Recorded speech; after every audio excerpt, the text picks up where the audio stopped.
Hello, this is Mehdi, and today I will begin with a small presentation of this course.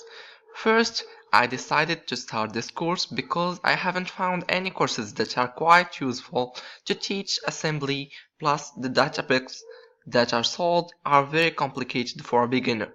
So, I'll start by explaining what are the components of the Intel 1886. I chose this processor because university professors are still teaching how to program this processor, although it is very old. But don't worry, assembly is just another programming language.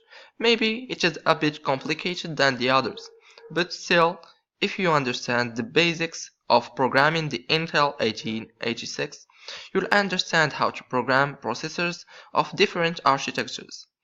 After learning some details about the components, I'll show you how to use the MU1886, which is an emulator that we use to emulate the Intel 1886 treatment process of data, and also explore the state of the processing unit components like the RAM or the registers.